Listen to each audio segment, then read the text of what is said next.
Hello दोस्तों, welcome to YouTube channel open classroom. और हम पढ़ रहे हैं क्लास 11th की अकाउंटेंसी। अब तक चैप्टर 1 हमारा कंप्लीट हो चुका है। हमने उसके सारी थ्योरीज समझ ली हैं और उसके कुछ क्वेश्चन भी कर लिए थे कि किस तरीके से एग्ज़ाम में क्वेश्चन आपके आएंगे। तो आज हम शुरू कर रहे हैं आपका second chapter, theory of base accounting. ये चैप्टर भी पूरा थ्योरेटिकल है, इसमें सब थ्योरीज़ हैं। थर्ड चैप्टर से आपके न्यूमेरिकल्स शुरू होंगे। तो पहले आता है जनरली एक्सेप्टेड अकाउंटिंग प्रिंसिपल, जिसे शॉर्ट में गैप कहते हैं, GAAP, गैप। हिंदी में सामान्यतः मान्य लेखांकन सिद्धांत। ठीक है। तो जैसे नाम से ही पता है, जनरली एक्सेप्टेड अकाउंटिंग प्रिंसिपल, वो प्रिंसिपल्स जो हम जनरली एक्सेप्ट करते हैं। ठीक है। तो ये वो प्रिंसिपल्स होते हैं, इसमें किसी भी बिजनेस को चलाने के लिए एक हमें सेट ऑफ रूल्स की ज़रूरत पड़ती है। बिना रूल्स के कोई बिजनेस नहीं चलता है। या फिर किसी भी काम करने के लिए एक रूल होना चाहिए, नियम होना चाहिए। अब होगा क्या कि अगर कोई नियम नहीं है तो कोई कुछ नियम मानेगा, कोई कुछ मानेगा, सब अपनी मर्ज़ी से करेंगे। तो जैसे कि मान लीजिए कि गाड़ी चलाने के लिए एक ट्रैफिक रूल बनाया गया है, वो सभी मानते हैं कि रेड लाइट पे रुकना है, ग्रीन लाइट पे चलना है। अब ये जो रूल बना हुआ है ये सभी के लिए मान्य है, चाहे वो छोटी गाड़ी है, चाहे बड़ी गाड़ी है, चाहे वो दिल्ली में है, चाहे महाराष्ट्र में है। तो कहीं पर भी जाएंगे तो एक रूल बन गया है, ट्रैफिक रूल, जो सभी को मानना है। अगर मान लीजिए ये ट्रैफिक रूल नहीं होता तो क्या होता कि रेड लाइट पे कोई चलता, कोई नहीं चलता, कोई रुकता, कोई नहीं रुकता, ग्रीन लाइट पे कोई चलता, कोई नहीं चलता, तो सब अपनी मर्ज़ी से करते, तो एक्सीडेंट्स होने की संभावना बहुत ज़्यादा होती। तो वहाँ पर जब से एक हमने सेट ऑफ रूल लगा दिया, एक ट्रैफिक नियम बना दिया, तो इससे हम इस चीज़ों को कंट्रोल कर सकते हैं। इसी तरह अकाउंटिंग में भी होता है। अकाउंटिंग में भी सेट ऑफ रूल्स बनाए गए हैं कि हमें जो अकाउंटिंग बनानी है, हमारे अपने बुक ऑफ अकाउंट्स बनाने हैं, वो किस तरीके से बनेंगे, उनके क्या नियम होंगे। तो इन्हें कहते हैं हम जनरली एक्सेप्टेड अकाउंटिंग प्रिंसिपल, यानी कि गैप। तो यहाँ पर क्या है, यहाँ पर हमने एक रूल बना रखे हैं कि हम अपनी बुक्स को कैसे बनाएंगे, कैसे प्रेजेंटेशन करेंगे, अकाउंटिंग कैसे होगी, प्रेजेंटेशन कैसे किया जाएगा। तो ये जो कुछ रूल्स बनाए गए ये सबको मानने हैं, सबको मानने पड़ेंगे अगर वो अपनी अकाउंटिंग करते हैं तो। अदरवाइज़ ये अकाउंटिंग ना हो, सिस्टम ना हो, तो कोई अपने हिसाब से हर एक कोई अपनी बुक्स को बनाएगा और फिर कोई यूनिफॉर्मिटी नहीं रहेगी। तो इस चीज़ के लिए ये हमने एक रूल्स बनाए हैं, सेट ऑफ रूल्स। आइए देखते हैं। तो ये generally accepted accounting principles, GAAP. तो generally accepted accounting principles refer to the rule और guideline adopted for recording and reporting of business transaction in order to bring uniformity in presentation and preparation of financial statement। ठीक है। तो ये जो है generally accepted accounting principle एक rule है, guidelines है, जो सभी को माननी है ताकि हम अपनी बुक ऑफ अकाउंट्स में एक तो यूनिफॉर्मिटी ला सकें, एक रूपता हो। These principles are also referred to as concept and convention. From the practicality viewpoint, the various terms such as principle, postulates, convention, modifying principles, exemption, etc. have been used interchangeably and are referred to as basic accounting concept in present books. तो ये जो हैं, ये concept जो हैं, ये हमारे एक कॉन्सेप्ट्स हैं। ठीक है। तो प्रैक्टिकली इन चीज़ों को हम, जो प्रिंसिपल्स हैं हमारे, कन्वेंशन है, मॉडिफाइंग प्रिंसिपल, ये सब टर्म्स को हम आपस में चेंज कर सकते हैं, लेकिन इन सब चीज़ों को हमें फॉलो करना होता है। तो हिंदी में कहते हैं इसे मान्य सिद्धांतों से तात्पर्य वित्तीय विवरणों के लेखन व प्रस्तुतिकरण में एकरूपता लाने के उद्देश्य से प्रयुक्त उन सभी नियमों, निर्देशक क्रियाओं से है जिनका प्रयोग व्यापारिक लेन देनों के अभिलेखन व प्रस्तुति के लिए किया जाता है। ठीक है। इन्हीं सिद्धांतों को कल्पना व प्रथाएं भी कहते हैं। व्यवहार में संकल्पना, अवधारणा, अभिधारण, सिद्धांत, संशोधन, सिद्धांत आदि शब्दों का प्रयोग बदल बदल कर एक दूसरे के स्थान पर किया जाता है और इसलिए पुस्तक में इन्हें आधारभूत लेखांकन संकल्पनाएं ही कहा जाता है। ठीक है। तो ये हो गए हमारी अकाउंटिंग प्रिंसिपल्स, गैप कहते किसे हैं। अब इसके जो कॉन्सेप्ट्स क्या हैं, तो इसके कॉन्सेप्ट्स क्या हैं, देखिए ये जो क्या है, ये नियम तो बन गया, अब नियम में हमें क्या क्या चीज़ों को फॉलो करना है, कौन कौन से ऐसे कॉन्सेप्ट है जो हमें फॉलो करने हैं, तो उनके बारे में जानते हैं। The basic accounting concepts are referred to as the fundamental ideal और basic assumption underlying the theory and practice of financial accounting and are broad working rules for all accounting activities and developed by accounting professionals. The important concepts have been listed below. तो ये जो concepts हैं, ये सब concepts हमारे fundamental concept हैं, यानी कि आधारभूत ये हमारे कॉन्सेप्ट हैं, और ये ब्रॉड रूल्स हैं जो कि हमें अपनी बुक ऑफ अकाउंट्स बनाते हुए इन्हें फॉलो करना पड़ता है, और उनकी जो लिस्ट है वो यहाँ पर दे रखी है। पहला बिजनेस एंटिटी। बिजनेस एंटिटी के बारे में हम पीछे डिस्कस कर ही चुके हैं। बिजनेस एंटिटी क्या होती है? बिजनेस एंटिटी मतलब कि जो जिसे हम इंडिविजुअली आइडेंटिफाई कर सकें, जैसे कि हमने पिछली बार एग्जांपल क्या लिया था, सुपर बाजार का, एमसीडी का, कोई कंपनी हो, हिंदुस्तान यूनिलीवर है या वोल्टास है, तो इस तरह की कंपनी जिसमें हम इंडिविजुअली आइडेंटिफाई कर सकें। फिर मॉनिटरी मेजरमेंट, तो ये मेजर कॉन्सेप्ट जो वही हैं जो हम पीछे डिस्कस करके आए हैं। मॉनिटरी मेजरमेंट क्या था कि हम किसी भी चीज़ को, किसी भी ट्रांजैक्शन को मॉनिटरी टर्म में मेज़र कर सकें, नाप सकें। ऐसा नहीं कि जो कुछ ऐसी ट्रांजैक्शंस हैं जो मॉनिटरी टर्म में नहीं है तो हम उसे नहीं यूज़ कर सकते अकाउंटिंग में, तो वही चीज़ है यहाँ पर। फिर है गोइंग कंसर्न। गोइंग कंसर्न क्या होता है कि हमने बिजनेस तो शुरू किया और वो लंबे टाइम के लिए शुरू किया है, ये नहीं कि वो आज शुरू किया और कल बंद हो जाएगा या साल 2 साल में के लिए किया है।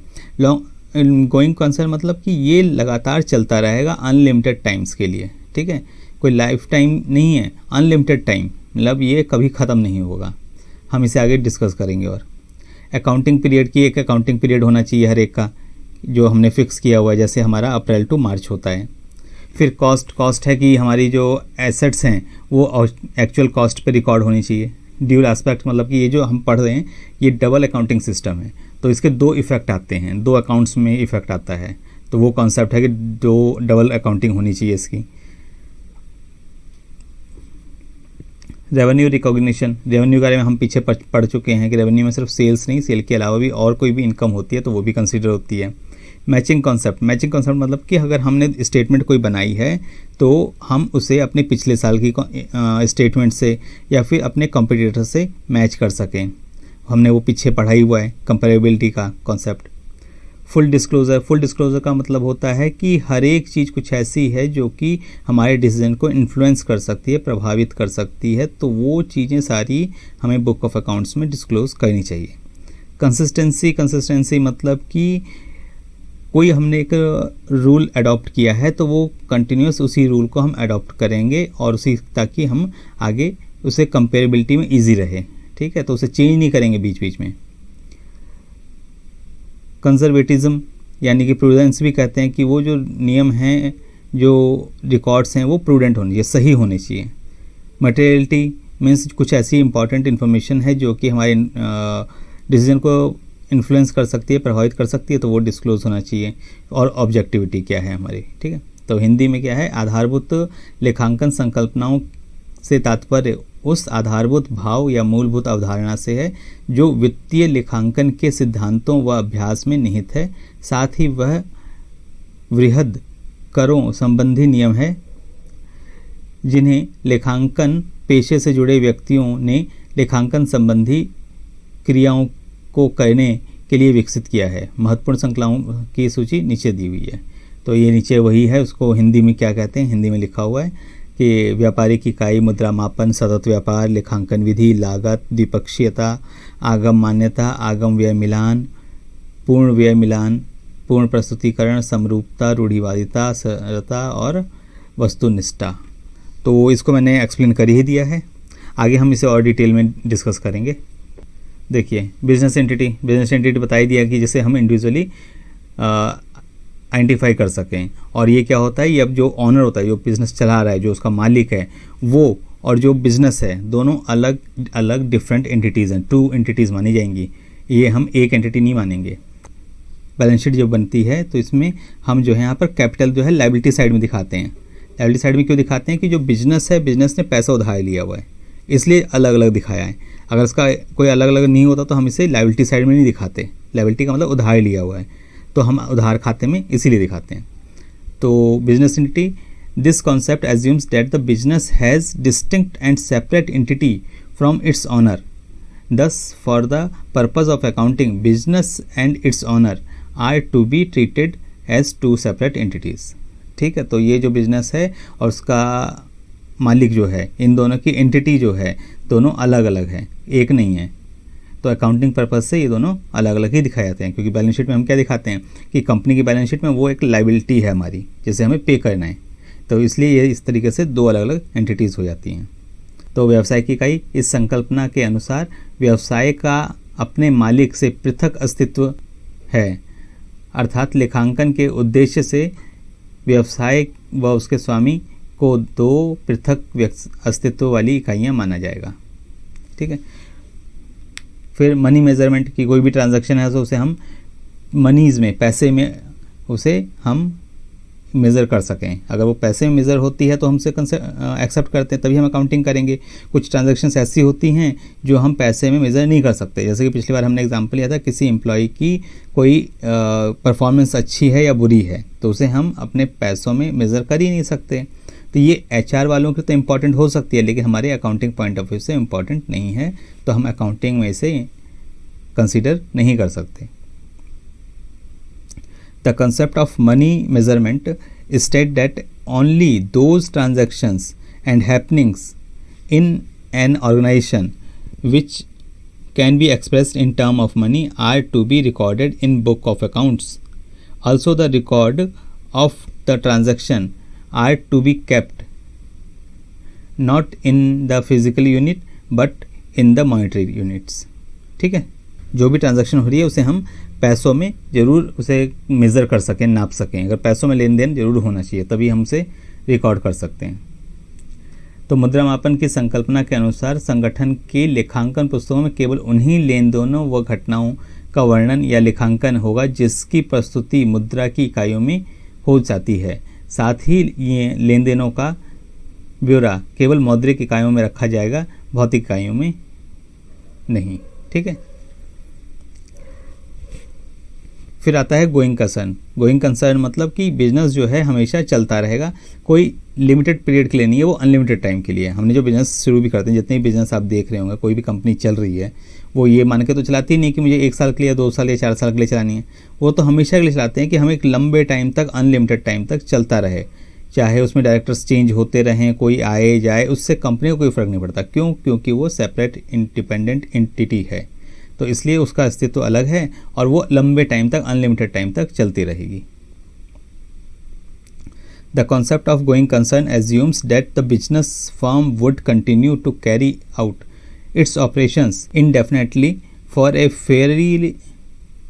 fairly long period of time and would not be liquidate in the near future. कि ये जो है गोइंग कंसर्न मतलब बिजनेस जो है वो अनलिमिटेड टाइम के लिए, इनफाइनाइट टाइम मतलब अनलिमिटेड टाइम के लिए चलता रहेगा और इसे नियर भविष्य में, नज़दीक भविष्य में कोई भी बंद करने की कोई संभावना न हो. ठीक है. तो गोइंग कंसर्न को कहते हैं सतत व्यापार. ठीक है. तो इस संकल्पना के अनुसार ऐसा माना जाता है कि व्यवसाय लंबे समय तक चलेगा तथा निकट भविष्य में उसका परिसमापन नहीं होगा. ठीक है. फिर अकाउंटिंग पीरियड. अकाउंटिंग पीरियड क्या होता है कि हम एक डिसाइड करते हैं कि एक अकाउंटिंग पीरियड हमारा होना चाहिए. अगर मान लीजिए अकाउंटिंग पीरियड फिक्स ना हो तो हर एक कोई अपने हिसाब से बनाएगा. अभी हमारा अकाउंटिंग पीरियड क्या है? 1 अप्रैल से लेकर 31 मार्च तक का है, ये हमारा अकाउंटिंग पीरियड है. अगर ये फिक्स ना हो तो क्या होगा? 31 मार्च को हमें बुक ऑफ अकाउंट्स तो बंद करनी है, नहीं तो कोई क्या करेगा, वो ले लेगा अपना जनवरी से दिसंबर तक. हम भाई जनवरी से दिसंबर तक बनाते हैं, कोई ले लेगा कहीं जून तक, कोई तो अपने हिसाब से हर एक कोई अपनी एक डिटेल ले लेगा, एक टाइम ले लेगा. तो होगा क्या, अब जब हमें बुक ऑफ अकाउंट्स कंपेयर करनी हो तो कैसे करेंगे? क्योंकि हर एक ने तो अपने अलग अलग पीरियड पे की है, तो कोई एक डेट तो है नहीं, तो उसे कंपेयर भी नहीं किया जा सकता. तो इसलिए एक अकाउंटिंग पीरियड फिक्स किया है कि आप बिज़नेस जो है 31 मार्च को क्लोज़ होगा ही होगा. तो इसलिए आपने देखा होगा 31 मार्च आते ही बहुत हल्ला मच जाता है और कहते हैं क्लोजिंग टाइम आ गया, ये हो गया, और सब लगे होते हैं अपने काम पे. तो वो क्लोजिंग पीरियड होता है. तो इसलिए इतनी मारामारी इसीलिए होती है उस टाइम पे. आपने देखा होगा अपने घर में या आसपास भी जो प्राइवेट नौकरी कर रहे हैं, खासतौर से वो 31 मार्च के टाइम पे, मार्च के महीने में बहुत लेट काम करते हैं. तो इसीलिए करते हैं क्योंकि फाइनेंशियल ईयर क्लोज करना है, तो उसमें हमें जितनी भी हमारे अकाउंटिंग एंट्रीज हैं वो सारी डालनी होती हैं, कोई छूट ना जाए, उस साल से रिलेटेड जो भी एक्सपेंस है, लायबिलिटीज़, प्रॉफिट लॉस जो भी है वो सारी अकाउंटिंग हो जाए। तो accounting period refers to the span of time at the end of which financial statement of an enterprise are prepared to know whether it has earned profit or incurred losses during the year, losses during the period, and what exactly is the position of its assets and liability at the end of the period। ठीक है, तो ये जो है पूरे साल में हमें एक डेट पे, क्लोजिंग के डेट पे अपनी बुक ऑफ अकाउंट्स को बंद करना होता है, ताकि हमें ये पता लगे कि हमारा जो बिजनेस है वो प्रॉफिट में है या लॉस में है। ठीक है, एक्चुअल उसकी सिचुएशन क्या है और उसके एसेट्स और लायबिलिटी की क्या सिचुएशन है। क्या कहीं ऐसा तो नहीं कि लायबिलिटीज़ हैं वो एसेट्स से ज़्यादा बढ़ गई। जब लायबिलिटीज़ जो हैं मेरी देनदारियाँ अगर मेरी एसेट्स से ज़्यादा हो गई तो बिजनेस क्या है, वो दिवालिया हो गया। तो ये स्थिति कैसे पता लगेगी, जब हम अपनी एक स्पेसिफिक डेट पे अपनी बुक ऑफ अकाउंट्स को बंद करेंगे। ठीक है, तो इसे कहते हैं लेखांकन अवधि। लेखांकन अवधि संकल्पना से तात्पर्य समय के उस विस्तार से है जिसके अंत में व्यावसायिक संगठन वित्तीय विवरण बनाता है। इन विवरणों के द्वारा ही वास्तव में ये पता चलता है कि उस अवधि विशेष में व्यवसाय के लाभों का अर्जन किया है या उसे हानि उठानी पड़ी हैं। इस अवधि के अंत में व्यवसाय की परिसंपत्तियों तथा देनदारियों आदि की स्थिति का पता लगता है। फिर आता है कॉस्ट कॉन्सेप्ट। कॉस्ट कॉन्सेप्ट क्या होता है? कॉस्ट कॉन्सेप्ट में हम अपनी एसेट्स को अपनी बुक्स में शो करते हैं। तो जो बुक्स में जब शो करते हैं तो उसकी जो बुक्स में वैल्यू आती है, कॉस्ट है, वो प्रॉपर सही तरीके से रिकॉर्ड हो। जैसे कि कोई एसेट है, एसेट की जो कॉस्ट हम लगाएंगे, इंस्टॉल करेंगे, तो उसके साथ क्या होगा, एसेट के साथ मेरे इंस्टॉलेशन का खर्चा, ट्रांसपोर्टेशन का खर्चा, एक्विजिशन का खर्चा, वो सारे खर्चे ही मेरी एसेट के पार्ट होंगे। ठीक है, the cost concept requires that all assets are recorded in book of accounts at their cost price, which includes cost of acquisition, transportation, installation and making of asset ready for use। देखिए, जब आप ना ये books को पढ़ेंगे, आगे accounting पढ़ेंगे और डिटेल में, तो वहाँ पर हम पढ़ेंगे कि एसेट की वैल्यू कैसे निकाली जाती है। तो होता क्या है कि जब भी कोई एसेट हम लेके आते हैं तो उसके साथ में बहुत सारे खर्चे और जुड़े होते हैं। जैसे आपने मान लीजिए कि एक फ्रिज खरीदा, तो फ्रिज जब खरीदा तो कैसे, एक तो हमने दुकान में गए, आपने उसके फ्रिज के पैसे दे दिए, ठीक है, वो आपकी कॉस्ट हो गई। लेकिन क्या सिर्फ वही कॉस्ट होती है आपकी? उसके बाद क्या होगा, वहाँ से ट्रांसपोर्टेशन भी करना पड़ेगा, वहाँ से लेके भी तो आएंगे तो उसका भी तो खर्चा होगा। तो वो भी तो आपकी एसेट जो है वो फ्रिज का पार्ट हो गया ना, फिर आप तो उसे में भी जोड़ेंगे ना, मेरा तो फ्रिज लाने में ये भी खर्चा हुआ। फिर आपको इंस्टॉलेशन करवानी है उसकी, तो जो इंस्टॉल करने आएगा वो भी पैसे लेगा। ठीक है, तो वो भी तो आपका फ्रिज का कॉस्ट हो गया।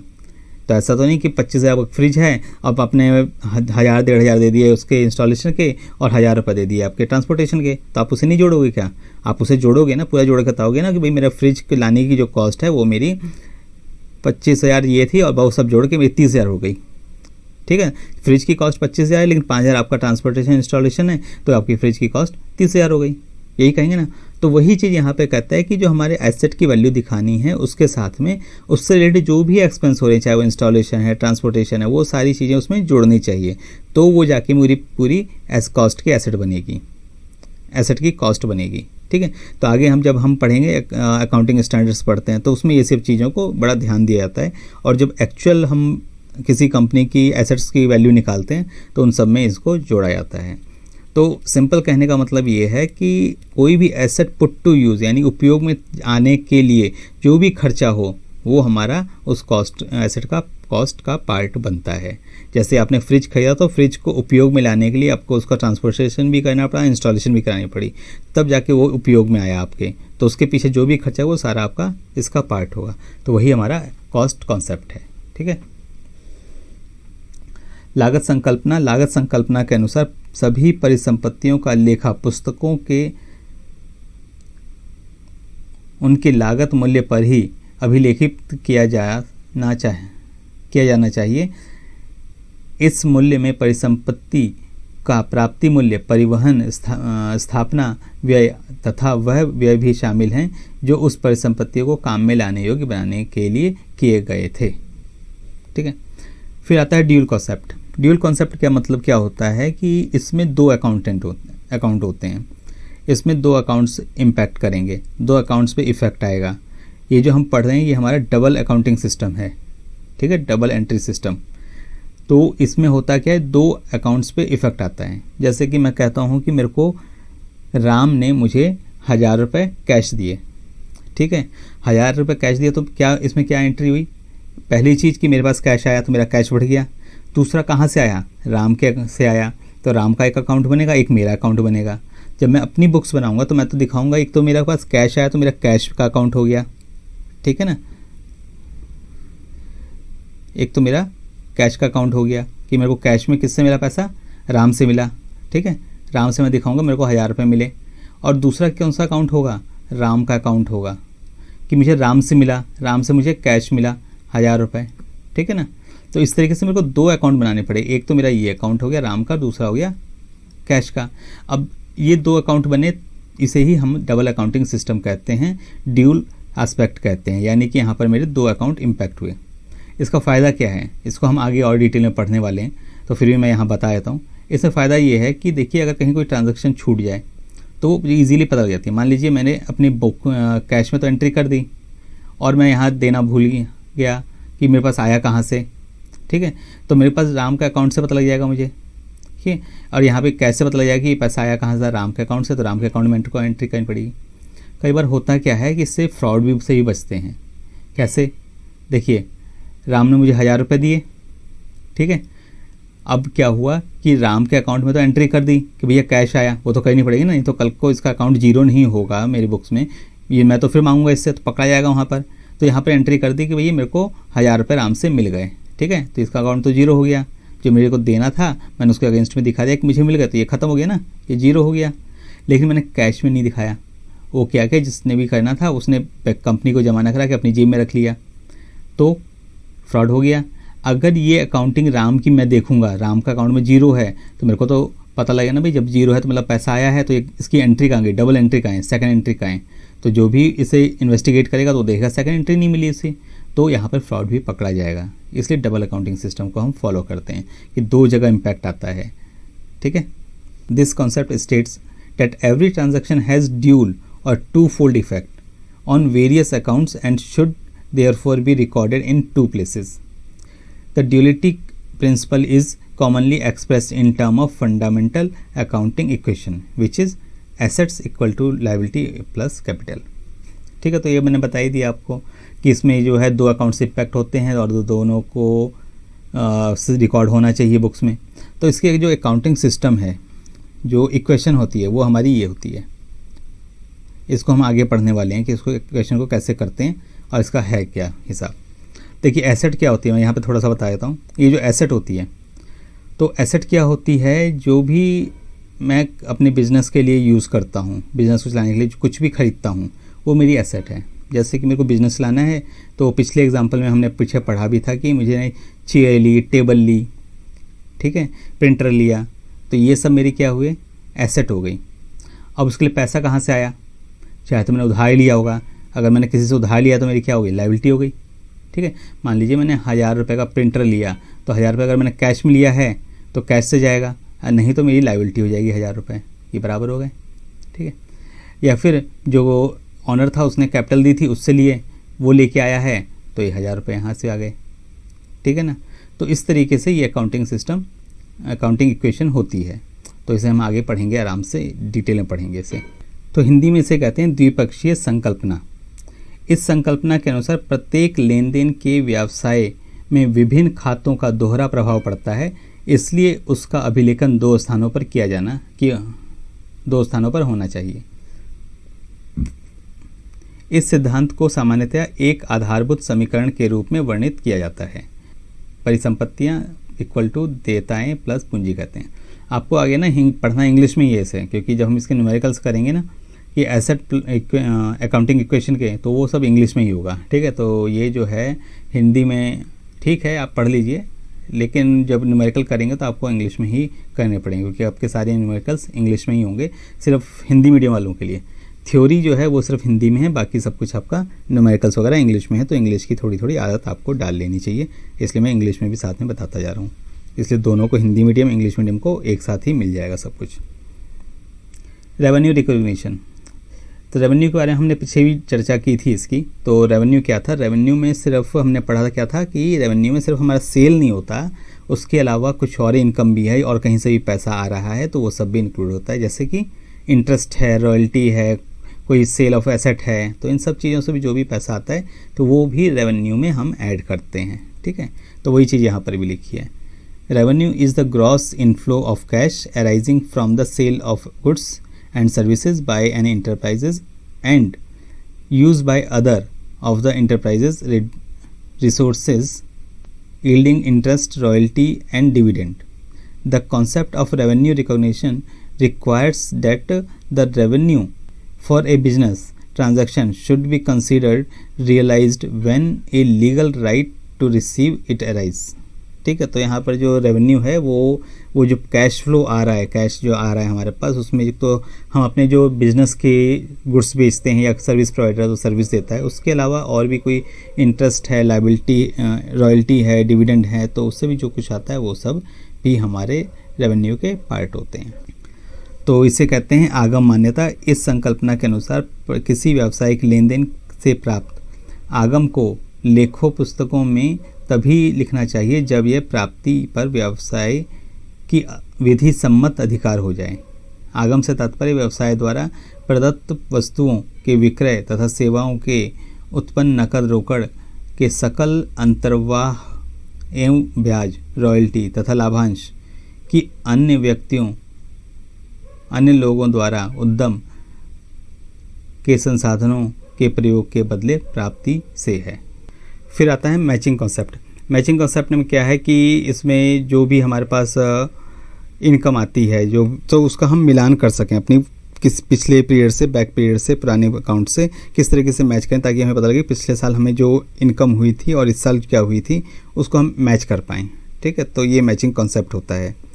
The concept of matching emphasise that the expenses incurred in an accounting period should be matched with the revenue during the period. It follows from this that the revenue and expenses incurred to earn these revenue must belongs to the same accounting period. ठीक है, तो इसमें क्या है, जो भी हमारे पास expense हैं वो हमारे जो इनकम है उससे मैच होनी चाहिए। ठीक है, और जो हमारी एक्सपेंसेस या इनकम है वो सारे सेम पीरियड के होने चाहिए। ये नहीं कि कोई पिछले साल का एक्सपेंस था, खर्चा था, इस साल हमने बुक कर दिया, या फिर कोई पिछले साल की इनकम थी वो हम इस साल कर रहे हैं, तो कंपेयर नहीं हो पाएगा, कि मेल नहीं हो पाएगा कि वो पिछले साल का था इस साल हम ले आए। तो वो चीज़ जो है वो प्रॉपर जिस साल की है उसी साल बुक होनी चाहिए। तो आगम व्यय मिलान कहते हैं इसे। इस संकल्पना में लेखांकन अवधि विशेष में अर्जित आगमों का मिलान उसी अवधि के व्ययों से क्या करने पर जोर दिया जाता है।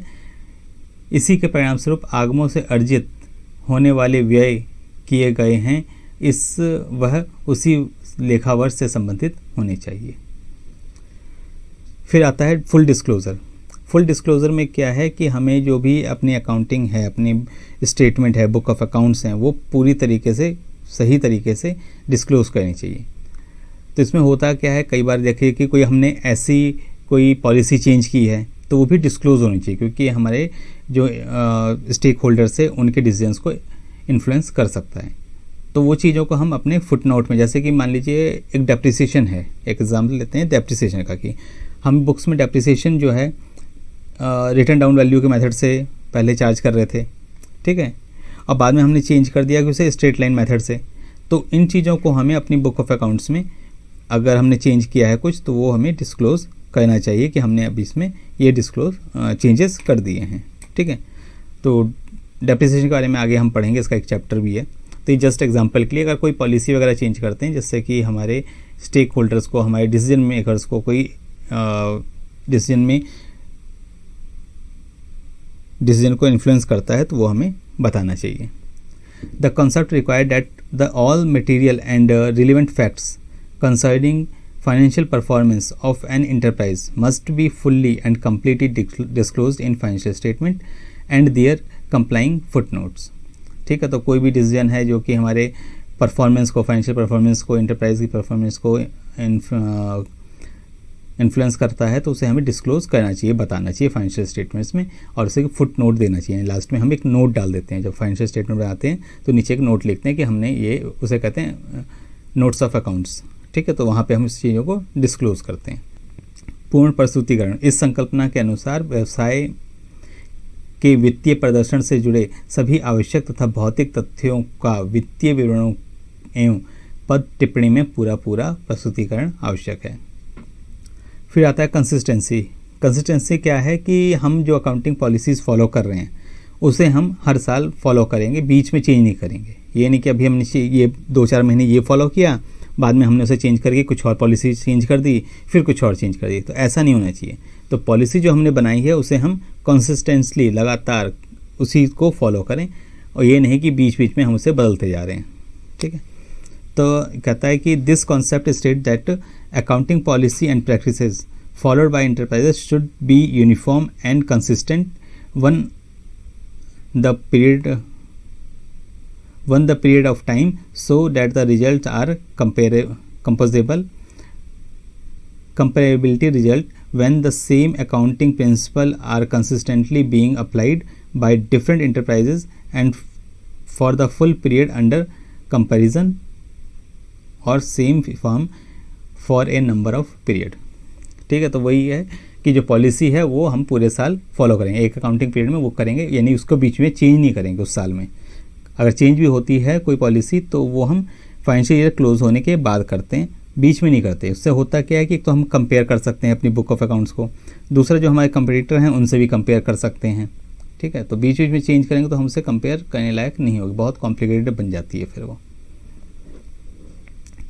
तो हिंदी में समरूपता, वित्तीय विवरणों के अंतर आवधिक व अंतर फर्मीय तुलना के लिए आवश्यक है कि किसी एक समय में व्यवसाय के लेखांकन में समान अभ्यासों व नीतियों का प्रयोग समान हो। तुलनीयता तभी संभव होती है जबकि तुलना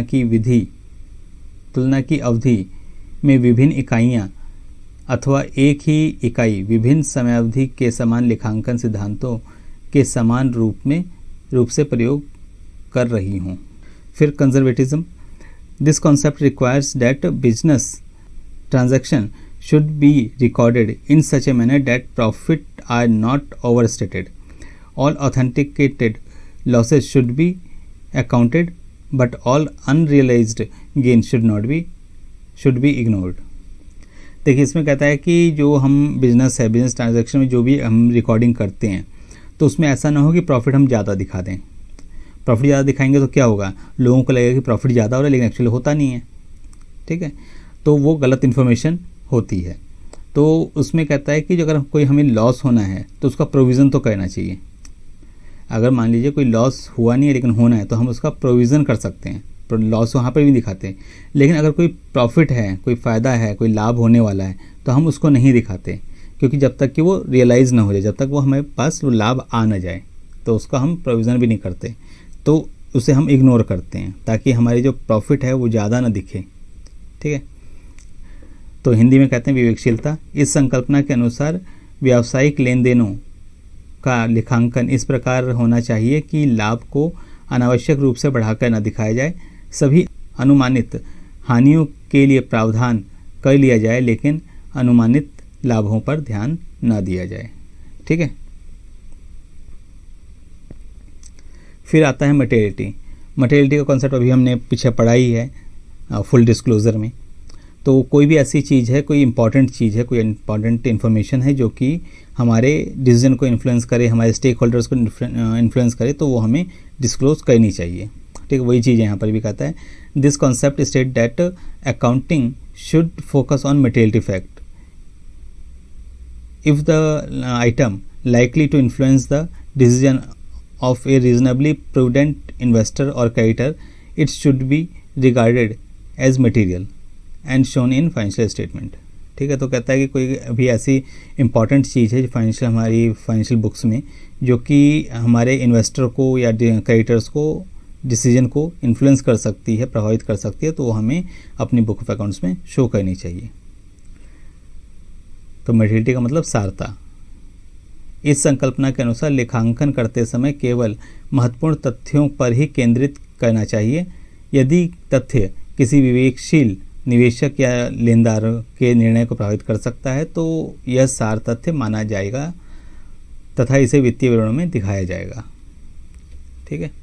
तो objectivity, according to this concept accounting transaction should be recorded in the manner so that it is free from bias of accounting and others. ठीक है। तो इसमें क्या है कि जो भी अकाउंटिंग इन्फॉर्मेशन है जो हम दिखा रहे हैं बुक ऑफ अकाउंट्स में, वो बायस नहीं होनी चाहिए, उसमें कोई त्रुटि नहीं होनी चाहिए, कोई दोष नहीं होना चाहिए, उससे फ्री हो वो। ठीक है। यानी कि प्रूडेंट हो, सही हो इन्फॉर्मेशन। तो ये हो गया वस्तुनिष्ठता। इस संकल्पना के अनुसार लेन देनों का लेखांकन इस प्रकार होना चाहिए कि वह लेखापालों व अन्य व्यक्तियों के पूर्वाग्रहों से मुक्त हो, उसमें कोई पूर्वाग्रह ना हो, कोई दोष ना हो, उनसे फ्री हो। तो हमने ये समझ लिया कि गैप क्या होता है, जनरली एक्सेप्टेड अकाउंटिंग प्रिंसिपल्स क्या हैं और उसकी ज़रूरत क्या है, उसके कॉन्सेप्ट्स क्या हैं। ठीक है। तो उम्मीद करता हूँ आपको ये समझ में आ गया होगा और उसमें कोई डाउट नहीं होगा। अगर आपको फिर भी कोई डाउट है तो आप कमेंट बॉक्स में पूछ सकते हैं। और आप इस चैनल को लाइक करिए, सब्सक्राइब करिए और बेल आइकन को ज़रूर हिट करिए ताकि मैं जब भी कोई वीडियो लोड करूं तो आपके पास नोटिफिकेशन आ जाए उसका। ठीक है। फिर मिलेंगे नेक्स्ट वीडियो में। Till then good bye.